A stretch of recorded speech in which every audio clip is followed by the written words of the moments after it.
Assalamualaikum warahmatullahi wabarakatuh. Baiklah, terkait dengan perkuliahan kita hari ini, yaitu praktek peradilan. Sebagaimana saya sendiri dosen pengampunya yang bernama Reza Iswanto SMH. Untuk mempersingkat waktu, segera masuk materi, yaitu baiklah, terkait materi hari ini, yaitu proses beracara di pengadilan agama atau PA. Proses yang pertama dilakukan yaitu tahap pengajuan gugatan atau permohonan yang dilakukan oleh penggugat baik secara lisan maupun secara tertulis ke meja 1 yang ada di pengadilan agama. Jadi dalam hal ini baik penggugat maupun kuasa hukumnya dapat melakukan pengajuan gugatan ke meja 1 yang dilakukan oleh petugas yang ada di pengadilan agama. Kemudian yang tahap kedua yaitu tahap pembayaran panjar biaya perkara. Setelah mengajukan gugatan, maka dilakukan lagi tahap pembayaran panjar biaya perkara. Tahap ini dilakukan terkait dengan pembayaran biaya perkara mulai dari biaya untuk panitera sampai dengan dalam proses persidangan. Maka dari itu jumlah pembayaran panjar biaya perkara tersebut telah tercantum di dalam suatu surat kuasa untuk membayar yang terdapat di pengadilan agama. Baiklah, untuk yang ketiga yaitu tahap registrasi perkara. Dalam tahap registrasi ini, setelah kita melakukan pengajuan kemudian membayar panjar biaya perkara, barulah melakukan registrasi perkara kembali ke pengadilan agama yang dilakukan oleh penggugat atau pemohon atau kuasa hukumnya untuk menyerahkan surat gugatan atau surat kuasa kepada petugas meja 2 yang ada di pengadilan agama. Setelah naskah gugatan tersebut diterima oleh petugas pengadilan agama, maka masuk ke tahap selanjutnya yaitu tahap penetapan majelis hakim. Tahap ini dilakukan oleh ketua pengadilan agama untuk menentukan siapa majelis hakim untuk memeriksa dan mengadili perkara tersebut dalam sebuah yang dituangkan di dalam sebuah penetapan majelis hakim yang dilakukan dalam jangka waktu 7 hari setelah naskah dilakukan dengan cara registrasi sebelumnya.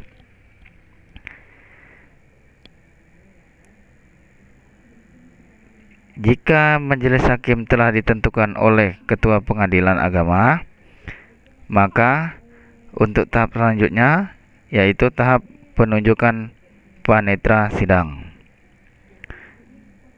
Tahap ini dibutuhkan karena panitera sidang bertugas mengantarkan naskah yang telah dilakukan di bagian registrasi ke majelis hakim yang menangani kasus tersebut.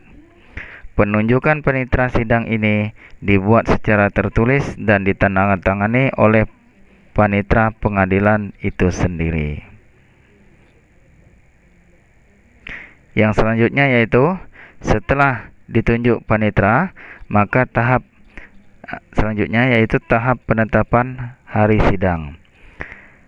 Ketua majelis hakim segera menetapkan hari dan tanggal serta kapan waktu perkara itu akan disidangkan di pengadilan agama. Jadi dalam hal ini ketua majelis hakim yang menentukan tanggal, kemudian waktu, kemudian hari untuk dilaksanakan persidangan terkait dengan perkara yang telah diajukan, misalnya perkara perceraian atau perkara yang berkaitan dengan di dalam pengadilan agama. Selain itu juga selain menetapkan hari sidang itu jika telah ditetapkan harus dicatat di dalam buku registrasi induk perkara. Setelah itu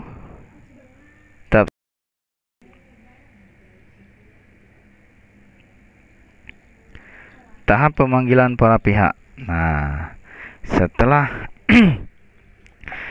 ditentukan hari sidang, maka dilaksanakanlah persidangan dengan cara pemanggilan para pihak. Di dalam hal ini, Ketua Majelis Hakim memerintahkan jurusita melakukan pemanggilan kepada para pihak untuk hadir pada sidang pengadilan di Pengadilan Agama.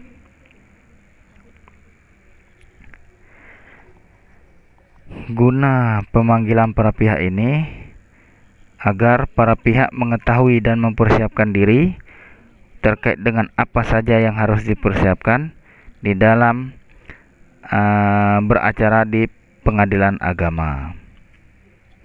Selanjutnya yaitu tahap sidang pertama. Setelah dilakukan pemanggilan, barulah dilaksanakan tahap sidang pertama. Apabila penggugat atau pemohon tidak hadir, sedangkan tergugat atau termohon hadir, maka hakim menyatakan gugatan atau permohonan gugur. Atau jika tidak gugur, hakim menunda sidang untuk sekali lagi. Dalam hal ini memang diharuskan si penggugat harus hadir di dalam sidang pengadilan karena dia yang melakukan gugatan terkait dengan permasalahan untuk ditujukan kepada si tergugat. Kemudian tahap selanjutnya yaitu jika memang para pihak telah hadir, maka dilakukan yang pertama yaitu upaya perdamaian dulu sebelum hakim melanjutkan perkara sampai ke putusan hakim. Untuk sidang pengadilan ini dilakukan secara terbuka. Hakim harus memberi kesempatan kepada para pihak untuk menempuh upaya perdamaian dengan cara mediasi. Jadi jika kedua belah pihak setuju untuk dilakukan upaya perdamaian, maka hakim di sini berubah kedudukannya, bukan menjadi hakim melainkan menjadi mediator atau pihak penengah dalam menyelesaikan perkara yang sedang dijalankan atau yang sedang berlangsung di Pengadilan Agama. Jika memang upaya perdamaian itu tidak dapat dilakukan atau ditolak oleh kedua belah pihak, maka hakim masuk ke tahap selanjutnya yaitu tahap pembacaan surat gugatan atau permohonan. Apabila dalam perkara perceraian, maka hakim wajib menyatakan sidang tertutup untuk umum karena ini berkaitan dengan masalah pribadi atau privat. Sedangkan dalam perkara perdata, maka berlaku sidang terbuka untuk umum. Perkara perdata seperti misalnya masalah pembagian waris dan sebagainya terkait dengan perkara-perkara yang ditangani oleh Pengadilan Agama. Misalnya perkara waris, kemudian pembagian harta gunung gini, kemudian penentuan hak asuh anak. Nah, disinilah yang ditentukan. Tahap selanjutnya yaitu tahap jawaban tergugat atau termohon. Jika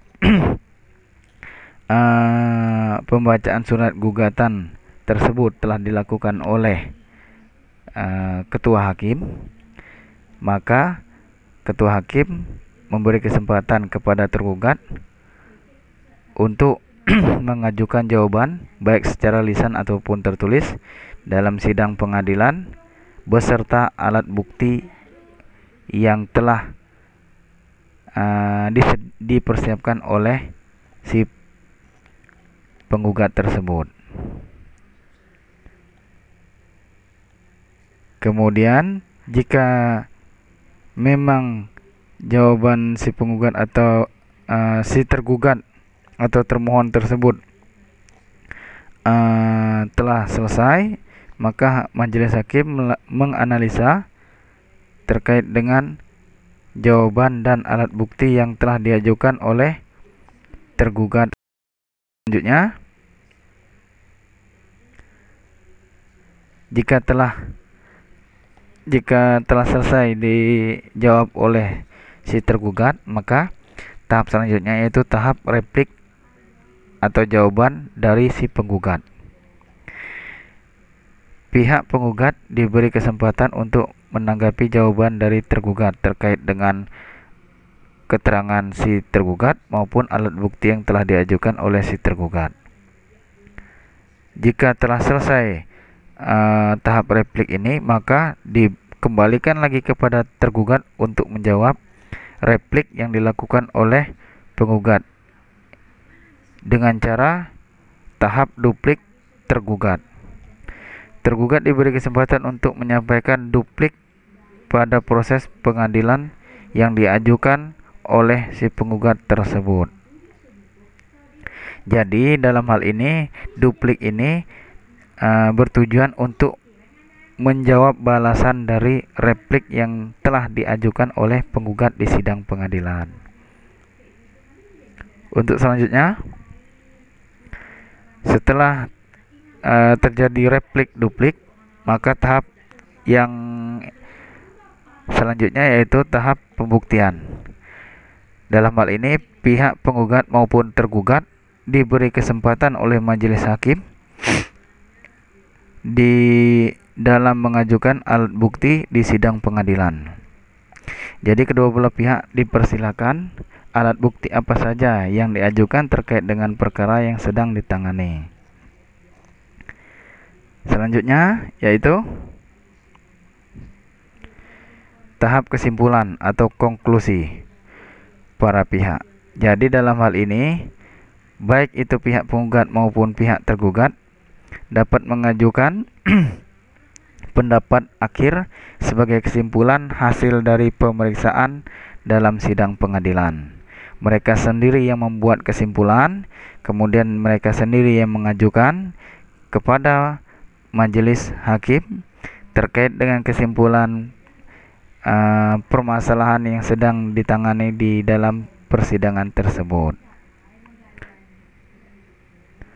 Kemudian yaitu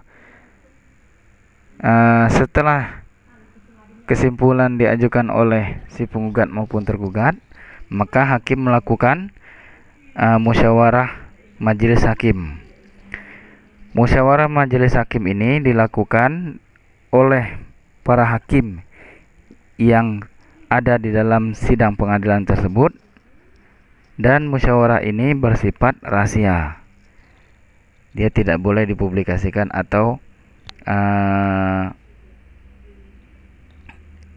dipublikasikan atau diketahui oleh umum karena berkaitan dengan siapa tahu ada permasalahan pribadi atau privat sehingga tidak boleh diumumkan atau tidak boleh diketahui secara publik. Jika telah dilakukan musyawarah oleh majelis hakim, maka tahap selanjutnya yaitu tahap putusan atau penetapan hakim. Setelah musyawarah, maka majelis hakim melakukan pembacaan putusannya di pengadilan agama terkait dengan perkara tersebut. Misalnya terkait dengan perkara perceraian, bahwa terdakwa memang terbukti melakukan kesalahan terkait dengan perkara misalnya tidak memberikan nafkah lahir maupun batin kepada si istri, maka dengan ini permohonan atau gugatan si istri diterima oleh pengadilan agama. Namun walaupun telah ada putusan hakim atau penetapan hakim, jika si tergugat tidak puas dengan putusan hakim, maka tahap selanjutnya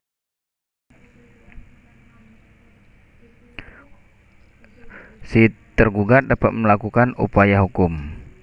Upaya hukum dalam hal ini terbagi menjadi dua macam, yaitu upaya hukum biasa seperti banding dan kasasi. Banding bisa dilakukan di pengadilan tinggi terkait dengan putusan hakim di tahap pertama tadi. Apabila putusan pengadilan tinggi juga tidak puas, maka dapat dilakukan kasasi dan upaya luar biasa seperti peninjauan kembali yang dilakukan oleh Mahkamah Agung. Baiklah, itu tadi terkait dengan proses beracara di pengadilan agama.